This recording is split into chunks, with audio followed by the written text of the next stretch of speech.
ডেকে বলবো তোমাকে মন্দ করেছে আমাকে পালাতে পারিনি আমি যে দিশাহারা দুটি চোখ যেন গো আমার দিচ্ছে পাহারা পালাতে পারিনি আমি যে দিশাহারা দুটি চোখ যেন গো আমার দিচ্ছে পাহারা ধরা পড়ে গেছি আমি নিজেরই কাছে জানো না তোমার মনে কি এত প্রেম আছে যদি যদি হয় লোক বলছে নিন্দুকে আমি ডেকে বলবো তোমাকে মন্দ করেছে আমাকে ওই দুটি চোখে। আমার এগুলো আনন্দ আসছে একটাই কারণ যে আমি সবসময় মনের মধ্যে আমি আনন্দ ভরে রাখি, সেই আনন্দটা আমি বাইরে প্রকাশ করি। সেই কারণে আমি করোনাকে আমি ভয় পাই না। আর করোনাকে আমি হাত জোর করে বলেছি, ও করোনা তুমি আমায় ধরো না। এই কথাটা কেউ কিন্তু বলে না। এই তোর করোনা হবে, ইঞ্জেকশন নে, এই ওষুধ খা, অমুক খা। কিন্তু যদি মা মারে, যদি মাকে বলি মা তুমি আমার মেরো না, মা কি মারবে? করোনা কি ধরবে? তা এরকম ভাবেই কাটিয়ে দিতে চান? একদম সারা জীবন। এই যে আংশিক লকডাউন, এই তো জীবন।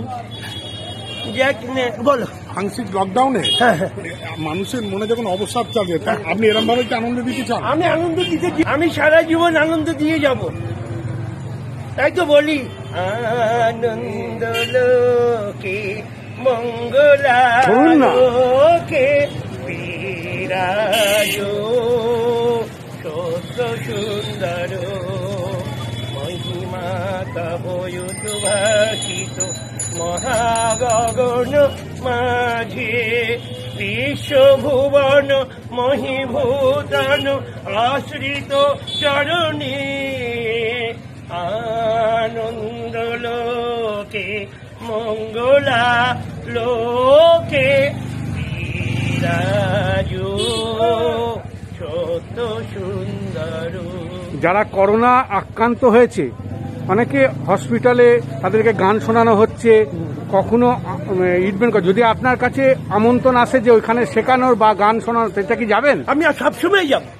যখনই কেউ ডাকবে কোনো হাসপাতালে, আমি গিয়ে রোগীদের মাঝে আমি গাইবো এবং গান শোনাবো। হ্যাঁ, আপনার ভয় করবে না? আমার কোনো ভয় নেই, আমার ভয় নেই। তাই তো বলেছে, নাই নাই ভয়, হবে হবে জয়, খুলে যাবে এই দ্বার, খুলে যাবে এই দ্বার। নাই নাই ভয়, হবে হবে জয়, খুলে যাবে এই দ্বার, খুলে যাবে এই দ্বার। নাই নাই ভয়।